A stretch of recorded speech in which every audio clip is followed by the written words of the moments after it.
మొత్తం ఎట్లా ఉంటుందంటే దేవుని ఆత్మ అనేది దేవుని పద్ధతిలో నడుచుకుంటా ఉంటే దేవుని ద్వారా యోగక్షేమాలు దావీదు ఏ రీతిగా అయితే అంతకంత అది కూడా అవుతుందంటే మనిషి ఎట్లా ఉంటుందంటే ఇసుకునే రీతికి ఎట్లా ఇల్లు కడతారని అట్లాగా దేవుణ్ణి నమ్ముకొని దేవుణ్ణి వీళ్ళకి కాపరిగా పెట్టుకోండి.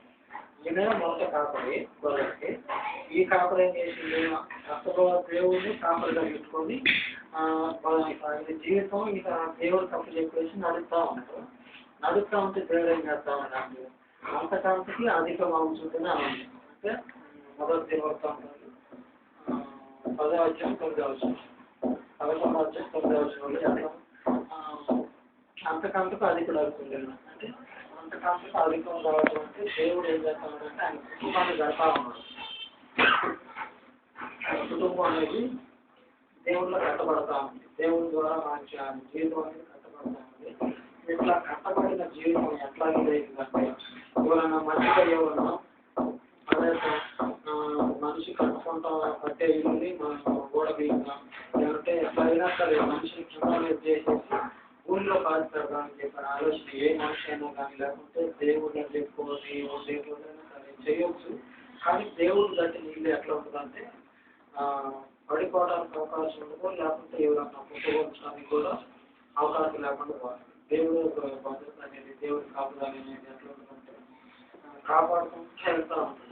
ఇట్లాగే మొత్తం రాజులు అనేటువంటి లేచారు లేచి మొత్తం మనిషిని కుప్పలు చేసి ఉన్న తర్వాత ఉండకుండా మొత్తానికి ఎట్లా చేయాలి మనిషి మీరు లేడు మొత్తానికి ఆడవాళ్ళు అనేది కూడా కనపడకుండా చేస్తామని చెప్పి అట్లే అనుకున్నాడు. ఈయనకి దావీదుకి మీద ఉన్న రాజులు అట్లా అనుకొని ఆయన మీద లేచి ఆయన మీద పోతే ఎట్లా ఇదైందంటే పొయ్యి మనుషులు ఏదైనా చేద్దామని చెప్పి అనుకుంటుకోవచ్చు. పొయ్యి దగ్గరలోనే ఆయన ఉన్న ప్రదేశంలో దేవుడు నిలబడకుండా ఆయన మళ్ళీ తిరిగి అక్కడ తింటాను. అట్లాగే అదే సందర్భంలో ఉంటుంది అలాంటి సందర్భం ఎదురైంది. ఎట్లా ఎదురైందంటే రాజ్యం అనేది సౌలు చేతిలో ఉన్నప్పుడు సౌలు ఎదురుగా దావీదుని చంపేద్దామని చెప్పని వస్తుంది. చెప్పేసి సౌలు చేతిలో ఉన్న రాజ్యాన్ని దావీదుకి దేవుడి అని చెప్పి వాగ్దానం చేసినప్పుడు ఒక రాజ్యం అనేది నాకు నిలబడుకుంటాను ఎదుటి మనిషికి వెళ్తాను. ఈ రాజ్యం కాపాడుకోవాలంటే మనిషిని చంపేయాలి. ఎట్లా చంపేయాల దేవుడి ద్వారా కడతా ఉంటాం. ఆయన అంతకంతకి దేవుడు అధిక చేస్తా ఉంటే దేవుడి ద్వారా పైకి వెళ్తా ఉంటాం. అంటే కుటుంబాన్ని కట్టుకుంటా ఉంటాం. ఈ కుటుంబాన్ని కట్టే మనిషి ఏం చేస్తా ఉంటారంటే దేవుడికి విరోధంగా లేచిన మనుషులు వచ్చేసి ఏమైనా దొంగతనం చెప్పాలి, ఏదైనా నాశనం చేద్దామని చెప్పాలి ముందుకు వచ్చి నిలబడతారు. అట్లా నిలబడిన సందర్భంలోనే దేవుడు ఎట్లా కాపాడతారంటే రాజ్యాన్ని వదిలిపెట్టేసి అతను వాళ్ళు వృత్తిగా ఉన్న మనుషులు దగ్గర రాజు దగ్గర కొట్టాలి. రాజు అనేటువంటి మనుషులను పంపించి అంటే అక్కడ పనిచేసిన వాళ్ళు పంపించి సైన్యాన్ని రాజు నుంచి పంపించి అక్కడ సైన్యానికి పంపించి ఒక మనిషిని చంపేసి ఉన్న ఒక మనిషి కూడా పెద్ద రాజ్యం ఉన్న మనుషులు లేకపోతే మంది మాటలు ఉన్న మనుషులు కావలి ఒక గొర్రెలు కాసేటోడు. ఎంత గొర్రెలు కాసేటోడు అంటే కుటుంబంలోనే మొత్తానికి ఎందుకు పనికి రానుడని చెప్పి దేశపై గొర్రెలు పడేస్తారు. కుటుంబంలోనే మొత్తానికి ఎటువంటి చేయడం అటు ఎందుకు పనికి రాదని చెప్పని దేశపై గొర్రెలు పడితే ఆ గొర్రెలు మేపుకుంటారు. ఆ గొర్రెలు మేపే ఈ సంవత్సరం ఏం చేస్తారంటే అసలు కడపలి అనే మనిషికి కడపలి అని ఎవరైతే ఆయన కనుక్కుంటారో వాళ్ళకి వీళ్ళ జీవితాన్ని నాకు లేదు. అంటే దేవునికి వీళ్ళ జీవితాన్ని నాకు చెప్పుకుంది. ఈయన మార్గంలో ఉంది దేవుని మార్గంలో నిలబడి వెళ్ళిపోతా ఉంటుంది. వెళ్ళిపోతా ఉన్న సమయంలో రాజు అనేటువంటి సైన్యాన్ని పంపించి మనిషిని ఉన్నాడు ఒక చుట్టూ ఉన్న ఊళ్ళో మూడు వాళ్ళు భద్రత ఏమి లేదు. వీళ్ళు నాన్న ఏం చేస్తారని చెప్పాలి రాజు పోయి ముట్టుకున్నా అని చెప్పని లాగే పోయి ముట్టుకున్నా చేయించిండు అని చెప్పని చూసే సందర్భంలో వెనక నుంచి మొత్తం అక్కడ వచ్చేసి ఇట్లా నీవు వచ్చి ఇక్కడ ఉన్నావు ఇట్లా దేవుని ద్వారా మొత్తం ఇల్లు కట్టుకుంటా ఉన్నాడు. ఈయన కుటుంబాన్ని చేద్దాం ఈయన కుటుంబాన్ని పడేద్దాం అని చెప్పాను ఈయన నాశనం చేద్దాం అని చెప్పని నువ్వు చేయగలరు. నీ రాజ్యం మీదకి నీ ఇంటి మీదకి నీ తెచ్చుకుని వచ్చి చేసేద్దామని చెప్పని ఆ రాజు వచ్చి సమాచారం తెలుసు. చెబితే ఏమంటుందంటే ఈయన జాతర ఇట్లా చేయగలుగుతుంది కదా మంచిగా మాట్లాడుతుంది ఆ చేయి మాత్రం బ్యాంకు తీసుకోండి. ఈయన ఇంటి మీదకి ఈయన ఇంటి మీదకి ఈయన శత్రువు చేయించి ఈయన మీద పడింది కదా ఈ చెయ్యిని తప్పించుకోవడం కోసం మళ్ళీ ఇంటికి వెళ్ళిపోవాలి. అదే ఉంటుంది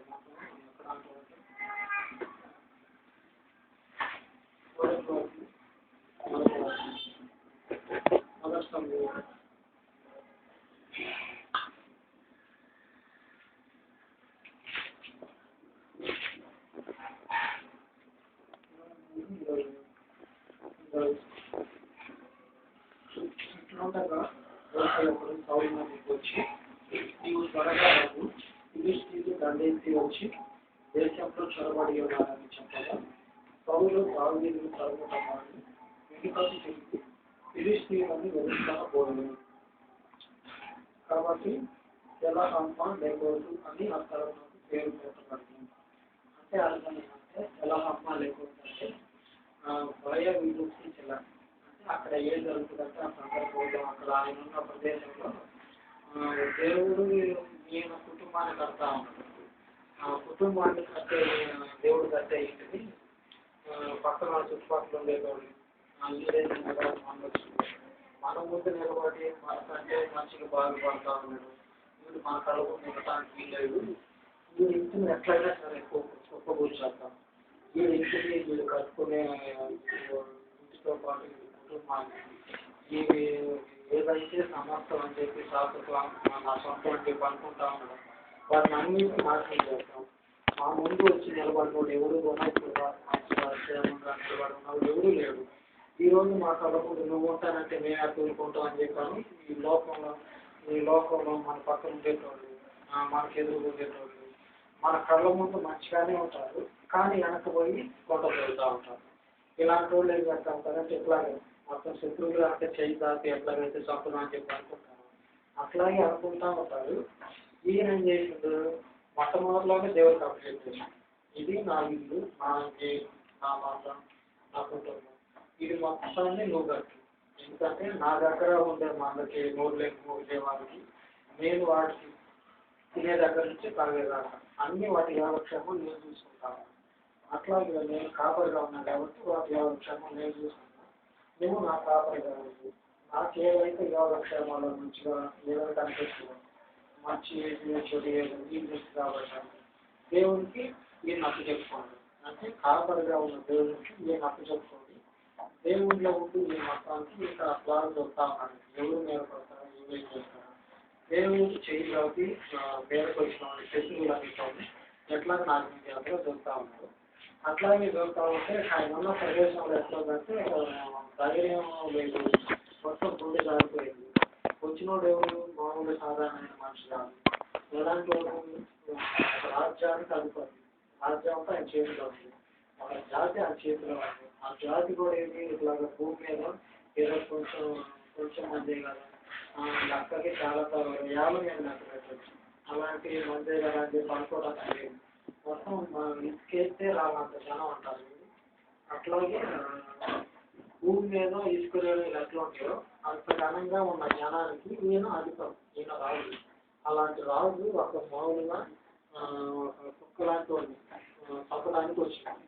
అలాంటి రాజుని చూసి మనిషి ఎట్లాగో భయమైపోయిందంటే ప్రాణం అంతా పోయినట్టు. మన చేతిలో ఏమి లేదు. మన ప్రాణం అంతా ఇక ప్రాణం మీద ఆశ వదిలేసుకోవచ్చు. ఎందుకంటే వచ్చినప్పుడు రాజు దేశానికి రాజు ఆయన చేతిలో ఉన్న జనాంగం దేవుని ద్వారా ఆశీర్వదించబడినాడు. ఆ జనం కూడా భూమి మీద ఉన్న మట్టి ఎట్లా ఉంటుందో తీసుకునే అంత ఘనంగా విస్తరించిపోయి ఉన్నారు. వాళ్ళందరూ అంత గొప్ప జనానికి ఈయన రాజు. ఈయన అంత బలవంతుడు. ఈయన చేతిలో నేను పడి బట్టి కట్టగట్టాలంటే కాదు జరగదు అనుకొని తాను అంతా భయంతో నిండిపోయి మొత్తం అదే పరిస్థితుల్లో అదే ఇబ్బందుల్లో ఉన్నాడు. అదే ఇబ్బందులో ఉన్న మనిషికి ఇప్పుడు దేవుడు చేయొచ్చండి.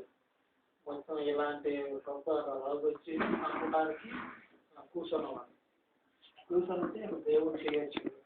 వచ్చి మొత్తం ఆ రాజుని పట్టుకొని ఇట్లా వెనక లాగేసింది.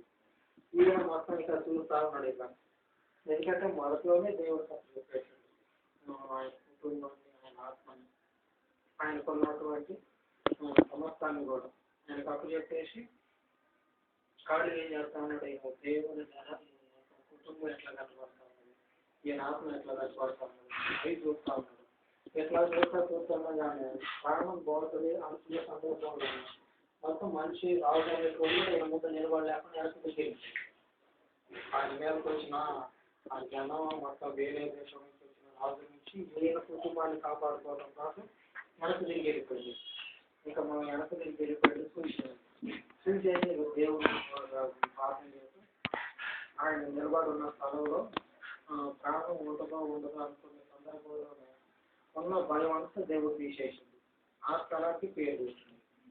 ఏం పేరు అయితే భయం విముక్తి, అంటే భయం నుంచి నేను విడుదల పొందుతున్నాను. ఇక్కడ ఆయన ఉన్న ప్రదేశం కొండల్లో అప్పటికే మొత్తం ఈ రోజు నుంచి తప్పించుకోవడానికి గుట్టల్లో చెత్తలో కూడా తిరుగుతూ ఉన్నాడు.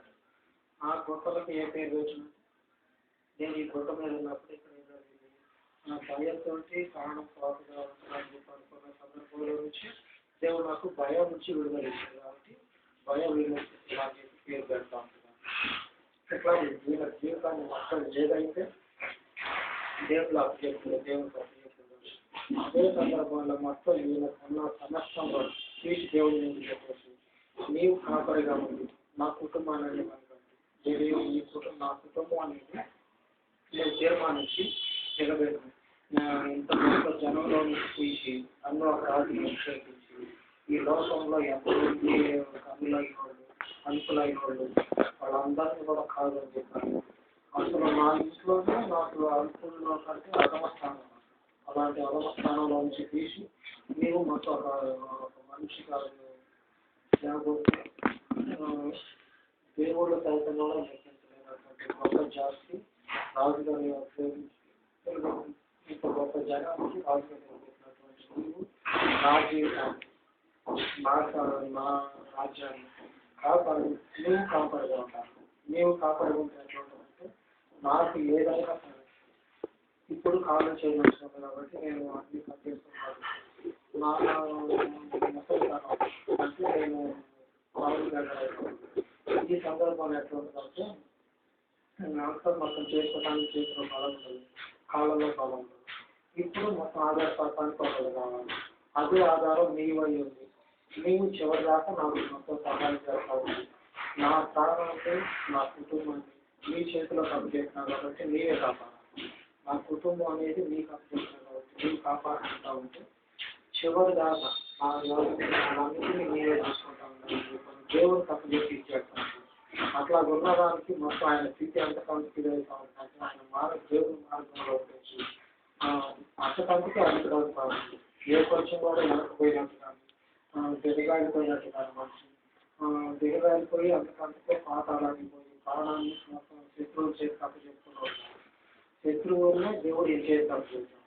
ఏ మనుషుల్ని కూడా నిలబడలేకుండా ఎంత ఇబ్బందుల్లో ఉన్నా కానీ ఏ పరిస్థితి వచ్చినా కానీ వెనకడికి దేవుడు అయితే ఆయన కడతా ఉన్నప్పుడు ఇబ్బందులు వస్తూనే ఉంటుంది. వచ్చినప్పుడు దేవుడు మొత్తం తోడుగా ఉంది. ఏ ఇబ్బంది రాకుండా మొత్తానికి సాగుగా మార్గాన్ని సరళం చేసుకుని తీసుకుని ఇబ్బంది చూస్తే రాకుండా మా ఎన్ని ఇబ్బందులైనా సరే మీరు జీవితంలో ఎదుర్కోండి. నేను చూసిన మొత్తం పరిస్థితుల్లో అసలు మా చూసిన ఏంటంటే దేవుని భద్రత, దేవుని తోడ్పాటు ఇట్లాగైతే నేను ఉంటా ఉన్నాను. ఆ తోడ్పాట్ల నుంచి మొత్తం శత్రువుల గుడిలో నుంచి బయటకు చేసుకొచ్చి ఒక మనిషిగా ఒక రాజుగా చివరికి వచ్చేందుకు వీళ్ళ దీపాలు మొత్తం మారిపోకుండానే దేవుని రాజ్యంలో నిలబెట్టారు. ఎందుకు అట్లా నిలబెట్టినంటే ఈయన ఇంటిని దేవుడికి అప్పచెప్పాడు. దేవుడికి అప్పచెప్పేసి నీవు నా ఇంటికి రాదు, నా ఇంట్లో ఎన్ని ఇబ్బందులు ఉన్నా సరే నీవు తీర్చేది, నీవు పొద్దుచేది, ఎక్కడున్న ఇబ్బందులైనా సరే ఎన్ని కష్టాలు నష్టాలు నీవు ఒక మనుషులు అనేటోడు ఈ రోజు ఉంటాడు లేదు. అదే నీవు దాంట్లో నాతో ఇబ్బందులు శ్రమలు కష్టాలు ఏ ఒక్కరు ఎక్కడ కూడా కుంగిపోయినట్టుగా ఈ పరిస్థితి అనేది నా జీవితంలో ఎన్ని పనులు నువ్వు కాపాడుగా నాకు మాట్లాడుతున్నాను. నా ఇంటిని నువ్వు కడతావు. ఈ ఇబ్బందుల్లో నుంచి నన్ను పైకి లావు, నన్ను ఒక స్థితిలో నిలబెట్టి నాకు ఏది మరణకాలం సమీపించినప్పుడు కూడా నీవు నాకు బలాన్ని ఇచ్చి కృప చూపేది. లేకపోతే అక్కడ అంటా నీవు నాకు ముందుకు వచ్చేవాడు. నేను ముసలితనంలో ఉన్నప్పుడు కూడా నువ్వు నన్ను చేయించావు. నా స్థితి ఇట్లాగా బాగా ఏది కాలు చేయి మంచిగా ఉంది, ఆరోగ్యంగా ఉన్నప్పుడు నా స్థితి నేను చూసుకోగలను, నాకు ఇది ఉంటుంది. కానీ నేను కాపరి ఎట్లా చేసుకున్నా అంటే నా ఇంట్లో ఎట్లాగా అప్పచెప్పినా అంటే నేను మంచి కాలు చేయ మంచుకున్నప్పుడు, నా ఆరోగ్యం మంచుకున్నప్పుడు ఇప్పుడు నా జీవితాన్ని నీకు అప్పచెప్తాను. నేను మరణానికి సమీపించే సందర్భంలో కూడా నా జీవితాన్ని నీకు అప్పచెప్తాను. నీవు నన్ను కాపాడి సంరక్షించి నిలబెట్టేది నీవు. ఎందుకంటే పడిపోకుండా కుటుంబం అనేది పడబడకుండా నిలబెట్టేది దేవుడు. అక్కడ లోకంలో చెప్పుకుంటా ఉంటారు మనుషులు అనేటువంటి మేము నిలబెట్టాము, మేము కాపాడాము. వెనక తిరిగి చూసుకుంటే నిలబెట్టింది ఎంతో, పడగొట్టింది అంతకంటే ఎక్కువ వస్తుందని నిలబెడతాం అనుకుంటానే ఒకవైపు నుంచి పడగొట్టుకుంటా వస్తూ ఉంటాం. వాళ్ళకంటే మనం ఎప్పుడు కూడా ఎక్కువ ఉండదు అని వాళ్ళ ఉద్దేశం. ఎవరైనా మనుషులు మానవులు లేకుంటే కనిపించే వాళ్ళలో ఎవరైనా అంతే ఆలోచన, వాళ్ళ ఆలోచన ఏంటంటే మానవుల ఆలోచన అనేది ఇంతే ఉంటుంది. అది మేము బాగు చేస్తా ఉన్నాం, మేము మంచిగా ఇంట్లో నిలబెడతా ఉన్నాం మనిషిని అని చెప్పి అనుకుంటానే బయట చెప్పుకుంటానే వాళ్ళు ఏం చేస్తారంటే కనుక మనకు తెలియకుండా లోకాలు తీసుకుంటారు. మనం ఎప్పుడు పడుతామా అని చెప్పని చూస్తాం. ఎట్లాగా వాళ్ళ ఆలోచన వాళ్ళ పడుతుంది. ఆ చీర పడ్డ రోజున చేయాలి ఉంటున్నారు, ఇబ్బందుల్లో ఉన్నారు కదా అని వాళ్ళు నోటి మాటతోటి అట్లా చెప్తా ఉంటారు. నోటి మాటతో మాటతోటి మనిషిని బాధపడుతుంది. అంటే మనిషిని నమ్మకంగా నమ్మించి మోసం చేయటం లోకంలో ఉంటుంది. ఇట్లా లోకంలో చూసుకుంటే మన ఇల్లు కట్టకపోతే ఏం చేస్తారంటే అంతకంతకి ఓడదీస్తూ ఉంటారు. ఇల్లు అనేది అంతకంటే ఓడదీసేసి మనల్ని మొత్తం బ్రష్ పట్టించి చివరికి వచ్చాక నాది అనే పని ఏది లేకుండా మొత్తం నాశనం చేసి చదువుతారు. దేవుడు దగ్గర మొత్తం దేవుడి పద్ధతిలో చూసుకుంటే మనకు అనిపించేది ఏంటంటే ఇదే మన జీవితం అనేది అంతకంతకి దేవుడి పైకి లాగలుగుతాం. అది కూడా ఆయన దేవుడుగా ఉంటుంది. మొత్తం ఆయన ఎక్కడో ఒక దగ్గర ఉంది, మనం ఇంకెక్కడో ఇంకో దగ్గర ఉంది. అట్లా కాదు, మనం ఎక్కడైతే ఉంటామో అక్కడికి దేవుడు వస్తుంది. యోగం స్వార్థలో ఇస్తున్నారు. నేను వెనక వెళ్ళి మనం తిరిగాం వచ్చేసి మీరు అక్కడ ఉంటారో అక్కడే నేను అంటాను. యోగం స్వార్థలో పట్టణం చేసి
యేసు అక్కడ నన్ను ప్రేమించింది వాడు నా మాట కైకొని అప్పుడు నా తండ్రి వాడిని ప్రేమించింది.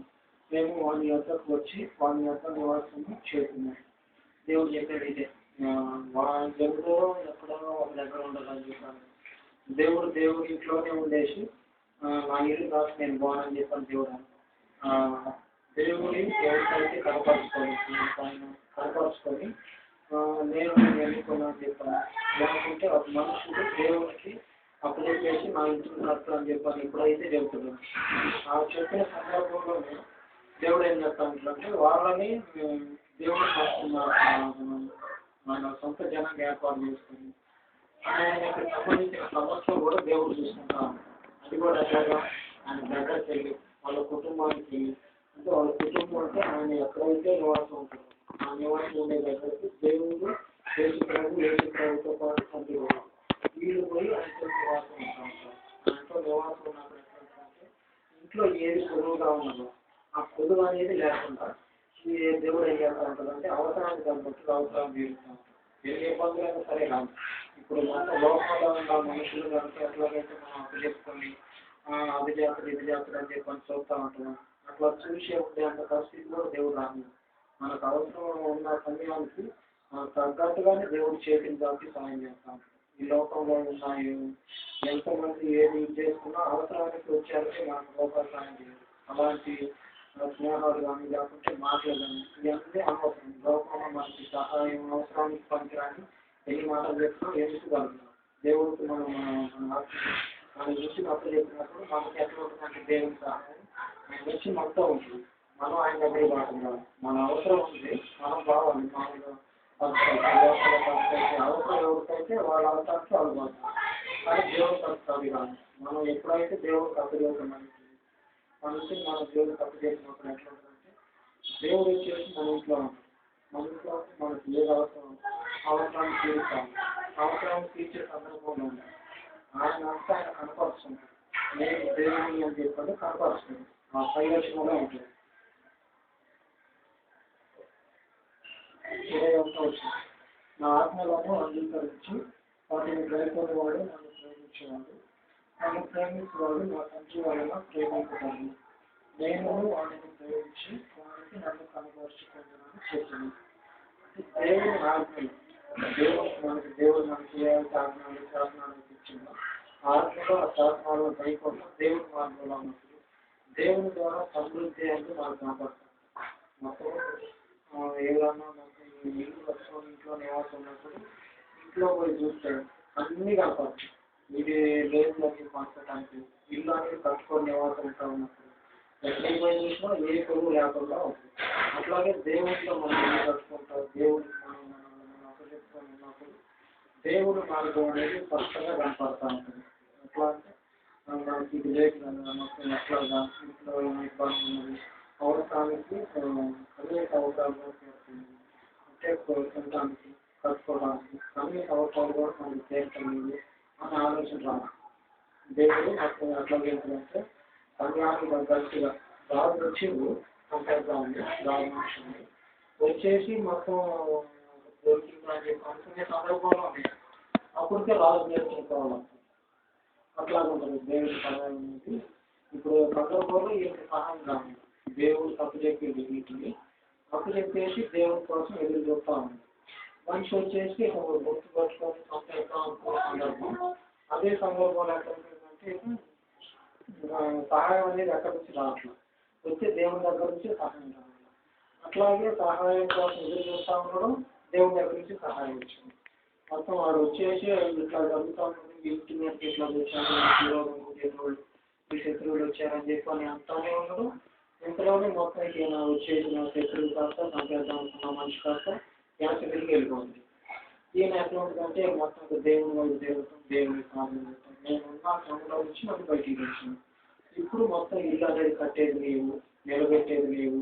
ఎవరైనా సరే నన్ను కుంటలో పడేస్తారు, వీడు చిక్కిండు అయిపోయాడు, వీడి పరిస్థితి ఏమి లేదు అని చెప్పి అనుకుంటూ ఉంటారు. అలాంటి కుంపులో నుంచి మందులో నుంచి బయటికి తీసుకొచ్చి నన్ను నేను కాపాడుతాను చెప్పి ఎప్పుడైతే అప్పు చెప్తుందో అప్పుడు దేవుడు మొత్తం ఆయన కనపరుచుకుంటాడు. ఎట్లా కనపరుచుకుంటాడు? నేను దేవుడు అని చెప్పాను. ఈ లోకంలో ఉన్నటువంటి మాటలు చెప్పే దేవుడు చేతుల్లో చూపించేటువంటి దేవుడు తక్కువ ఉంది. మాటల్లో చెప్పాలంటే చెప్పేటప్పుడు చాలా మంది ఉంటారు. కానీ చేతల్లో వచ్చేది మాత్రం ఒక్క చెయ్యి ముందుతాం. చెప్పడానికైతే ఉంటాయి కానీ చేయడానికైతే ఒక్క చెయ్యి ముందుతాం. దేవుడు అంతే ఉన్నవాడు, మనుషులు కూడా అంతే ఉన్నారు. మనుషులు అయితే ఇంకా ఏం చేస్తారంటే నమ్మించినట్టు మనిషిని అన్నట్టు చేసినట్టే కనపడతారు కానీ వెనక చూస్తే గుంటలు కనపడతారు. అట్లాగా ఎప్పుడు మొత్తం నెట్టేద్దాం గుంటలోకి ఎప్పుడు పంపేద్దామని చెప్పని మనుషుల ఆలోచన అట్లా జరుగుతారు. దేవుని తోడ్పాటు దేవుని పద్ధతి ఎట్లుంటుందంటే శ్రమలో ఉంది, నీవు ఇబ్బందుల్లో ఉంది. మొత్తం మీరు ఎప్పుడైతే నా కుటుంబాన్ని కట్టు, నా జీవితాన్ని నీవు కట్టని చెప్పని దేవుని కట్టు లేదు.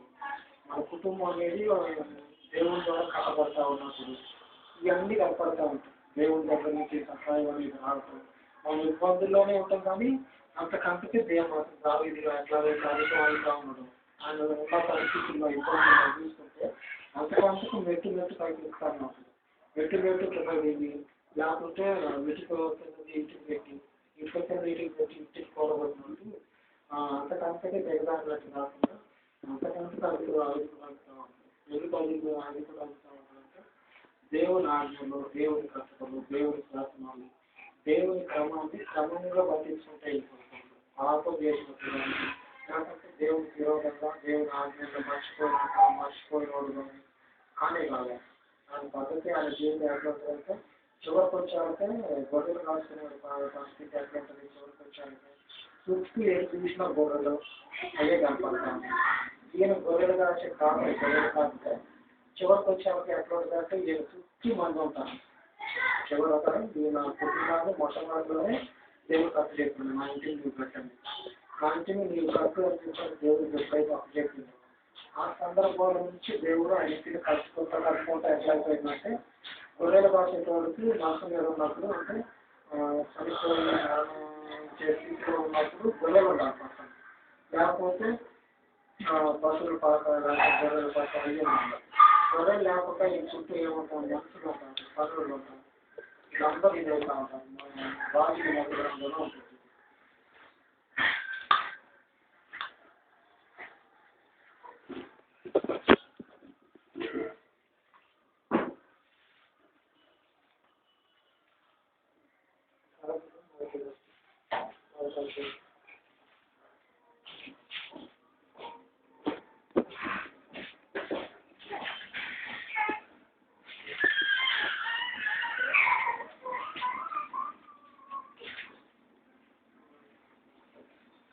దావీదు బహువిధుడు కాగా సేవకులు అతనికి ఎన్ని బట్టలు కప్పినాను అతనికి వెంట కలగకపోతుంది.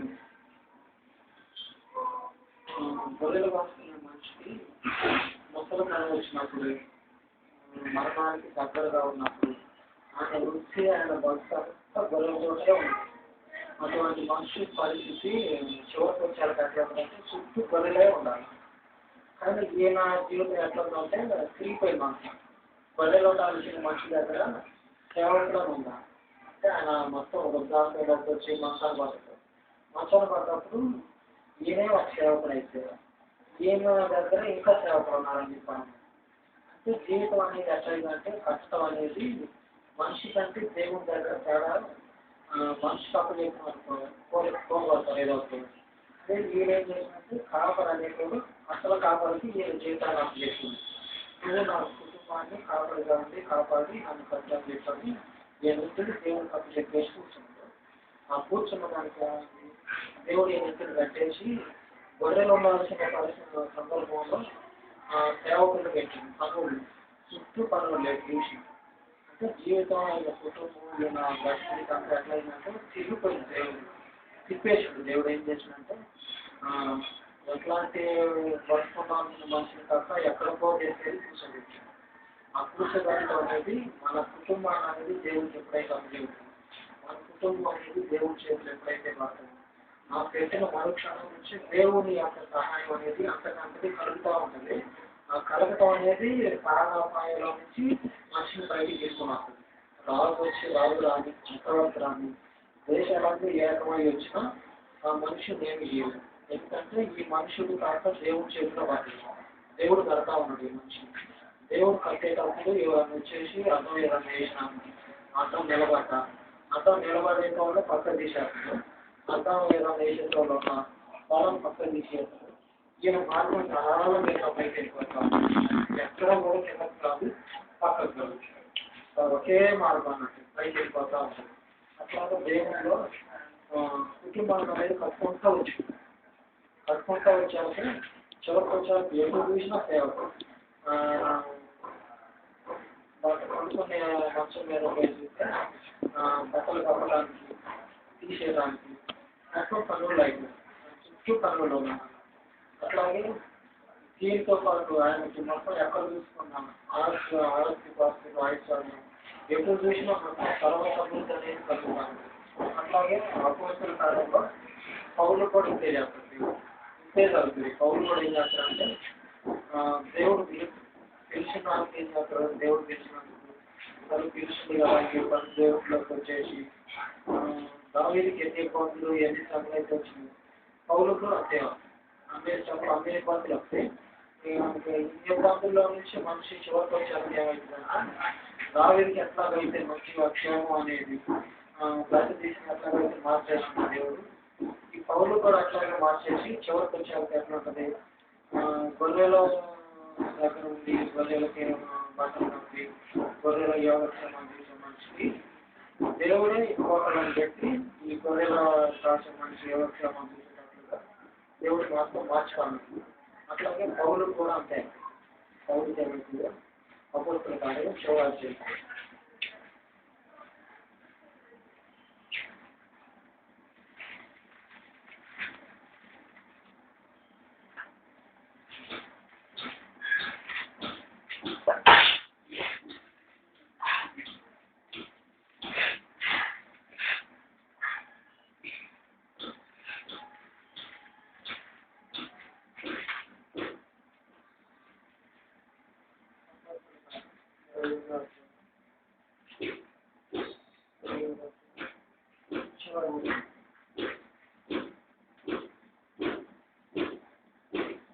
ఏ ఆటంకము లేక పూర్ణ గడువులతో దేవుని రాజ్యం గురించి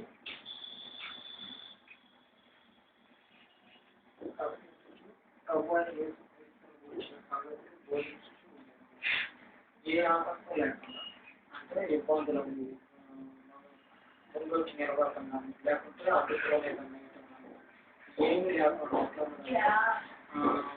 దేవుని కూర్చున్నటువంటి ఆసక్తి, దేవుడు ఈయనకి ఏదైతే బయటపరచడు దానిని పట్టుకొని ఈయన కుటుంబాన్ని అంటే ఈయన ఆత్మని దేవుడికి అప్పచెప్పేసి పిలిచి ఏర్పాటు చేసి దావీదుకు ముందున్న ప్రవక్తని, దావీదుకు ముందున్నటువంటి రాజులను ఎట్లాగైతే నువ్వు ఒక స్థితిలోకి నడిపించావు, వాళ్ళ జీవితాన్ని ఎట్లాగైతే నువ్వు అలాగే దావీదు కుటుంబాన్ని దావీదు రాజ్యాన్ని కట్టిన ఇప్పుడు కూడా నా రాజ్యాన్ని నా కుటుంబాన్ని నీవు కట్టని చెప్పండి. దేవుడికి అప్పచెప్పావు. దేవుడికి అప్పచెప్తే ఎంతనే ఉంటుంది దేవుడి సేవలో, ఎంతనే ఉంటుంది. ఆటంకాలు అభ్యంతరాలు ఎన్ని వచ్చినా అంటే అన్ని వచ్చినాయి. సొంత ప్రజల నుంచి ఆటంకాలు వస్తూ ఉంటాయి. దేవుడు నమ్ముకుంటుంది, దేవుడు నమ్ముకున్నాను, దేవుడు ప్రజలు అని చెప్పి అనుకునే చోటే దేవుడి కోసం నేను ఏర్పాటు నిలబడిన మనిషికి అర్థం దేవుడి మామూలు పద్ధతి అయితే సరైన పద్ధతి అయితే, దేవుడు నమ్ముకున్న ప్రజలైతే సరైన మాతో పాటు మీకు దేవుడు సేవ చేయాలని చెప్పని సహాయ సహకారాలు అందించుకుంటారు.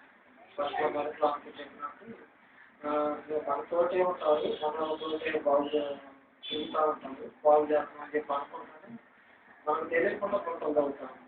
మనం ఎప్పుడు పడిపోతామని చెప్పని ఆ కొంత దగ్గర కూర్చొని చూస్తూ ఉంటాం. ఇంకా పడకపోయినా ఇంకా పడకపోయినా చాలా రోజులు చూస్తారు, ఎప్పుడు పడతారో ఎప్పుడు అవుతుందో అని చెప్పని కొంత దగ్గర కూర్చొని చూస్తూ ఉంటాం. అలాంటి జనం దేవుడు నమ్ముకోనున్నారు. దేవుడు నమ్ముకోనుంది దేవుడు గురించి చెప్పని చెప్తే దేవుడి గురించి సంతోషించదు, దేవుడి గురించి మాకు చెప్పొద్దు అని చెప్పని కొంత జనంలో నుంచి పౌరులు చేసి అర్థంగా నిలబడతారు, ఆటంకం అయిపోతారు. దేవుడిని సేవార్త ప్రార్థించడానికి ఇక్కడ మొత్తం జనం అనేది ఒక ఆటమించబడతారు. ఆటమించబడితే ఏం చేస్తారు, ఈయన ఏం చేస్తున్నారు, దేవుడు తప్పు చేయాలి, నువ్వు కట్టాలి, నేను నాది అది ఏం లేదు, నేను నీకు నువ్వు కట్టు. కట్టేటప్పుడు ఎట్లా అంటే అర్థం అనేటువంటి ఒకప్పుడు బాగా తోడలో నుంచి అంతకుముందు కట్టబడ్డాను, నువ్వు కట్టేకోవాలి, నువ్వు ఇటు కడతావు బాగా మనుషులకి, నువ్వు కడతా ఉంటే వాళ్ళకి ఇట్లాగే అర్థం పడాలి, వాళ్ళ మీదకి అర్థం పడతారు, నాకు అర్థం పడతారు, వాళ్ళకి తీసేసి నువ్వు నాకు తీసేయాలని చెప్పాలి. దేవుడికే ప్రార్థన చేయాలి, చైల్లో కూర్చొని ప్రార్థన చేయాలి, ఇంట్లో కూర్చొని ప్రార్థన చేయాలి. మొత్తం జనాలు నా తెలుగులో ఎక్కడికి ఒక బందీలాగా అయిపోయింది. మొత్తం కాళ్ళకి చేతులకి గురుసు తోటి బంధించినట్టు అయిపోయింది. మొత్తం జనం దేవుడి గురించి చదువుతుంటే మన దేవుడి గురించి చదువుతుంది మన పొలం చేసి చదువుతుంటే పొలంలో ఉన్న ప్రజలందరూ మన చెప్పు మన పొలం దేవుడు ఏదంటే మన పొలం దేవుడు కాదు ఏం కాదు కొత్త మార్గం దేవుడు అని చెప్పి ఒక అడ్డంగా నిలబడి మొత్తం ముందుకు పానేకుండా వెనకలాడుతూ ఉంటాం వెనకలాడుతూ ఉంటే ఏదో చేస్తాను దేవుడు తప్పలేదు నేను కావాలి చూస్తూ ఉంటాను మీరు కట్టే మీ పని అంటే దేవుడు ఏం చేస్తారంటే మొత్తం దేవుడు కప్పు చేస్తుంది కావాలి ఇట్లా ఉండదు సువార్త అనేది దేవుడు పిలిచిన దేవుడు జరుగుతాడు ఉన్నదానికి మొత్తం ఇబ్బందుల నుంచే పోతా ఉంటాం తిరుగుతూ ఉంటాం అంతా చివరికి వచ్చారు ఏ ఆటంకము లేక పూర్ణ పనులు దేవుడు రాజ్యాన్ని కూర్చొని మొత్తం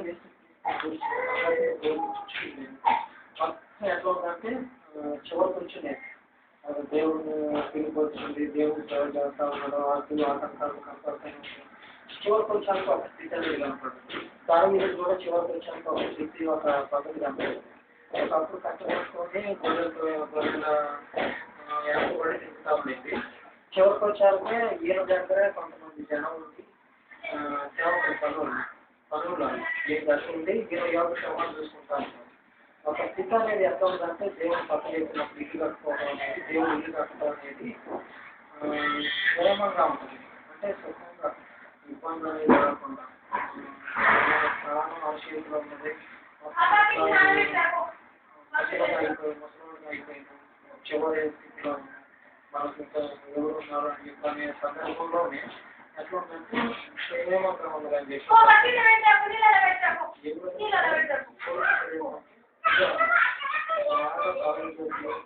చేతిలో మంచి బలం ఉన్నప్పుడు అందులో మంచి ఎవరైనా మంచిగా చివరికి వచ్చారంటే మంచాన్ని పడ్డప్పుడు రావాలని కోరుకుంటారు దేవుడు కన్నీళ్ళు పోసే స్థితిలో కాకుండా వీళ్ళ ఇంకొక కన్నీళ్ళు పోసే స్థితిలో వీళ్ళ ఎవరైతే దేవుడు కథ చెప్పారు నా ఇంటికి పని వాళ్ళని చేసి వాళ్ళు అంటే వాళ్ళకి అట్లా ఒక తీర్మానం చేసి ఆ స్థితిలో వాళ్ళు నడిపించింది వీళ్ళు ఇంకొక కన్నీ పోసే స్థితిలో ఉన్నారు ఒకప్పుడు వీళ్ళే కనిపించాలి నాకే కనిపించాలి ఆయన ఎట్లాంటి పరిస్థితిలో ఉన్నదంటే సొంత తల్లిదండ్రులు ఎందుకు నీవు పోయి చెప్పని అలాంటి స్థితిలో ఉన్నాడు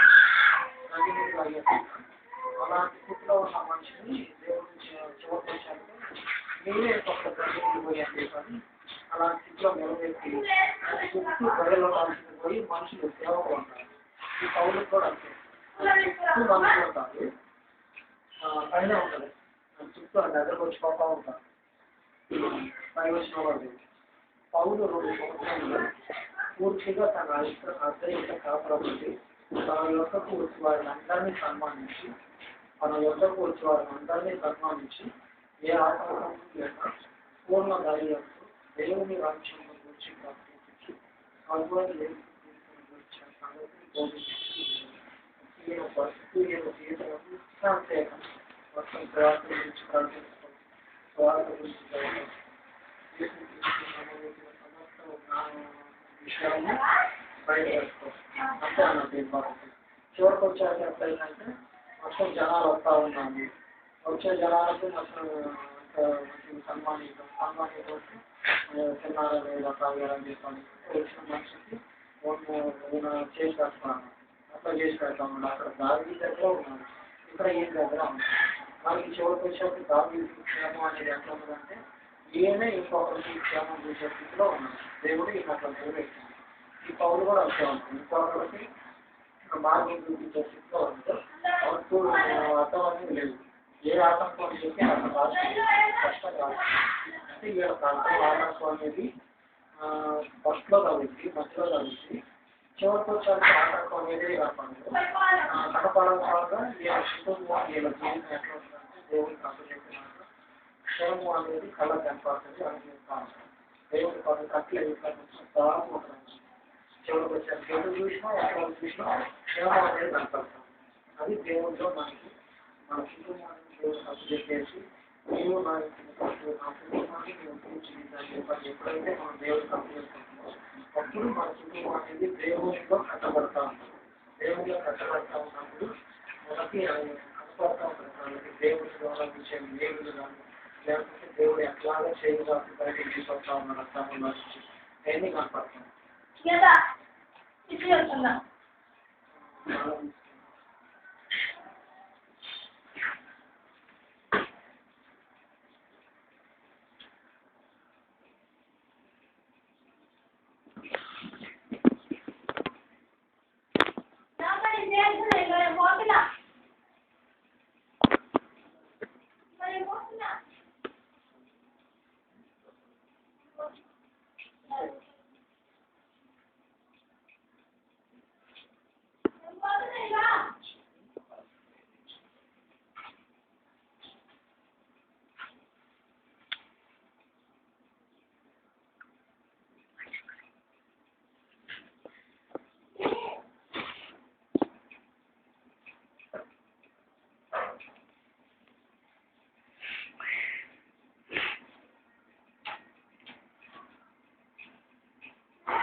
పరిశుద్ధమైనటువంటి ఈ కాలం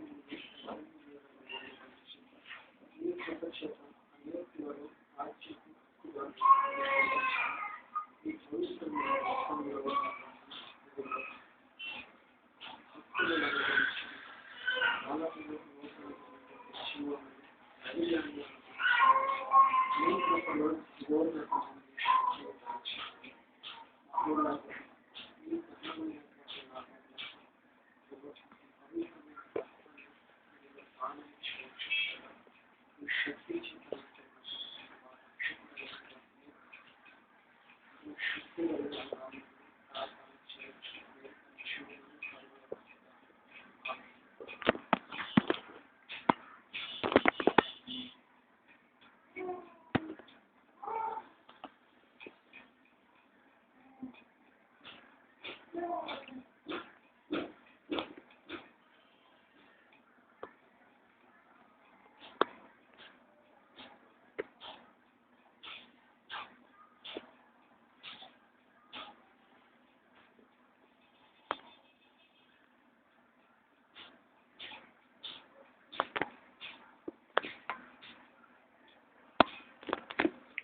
Amen.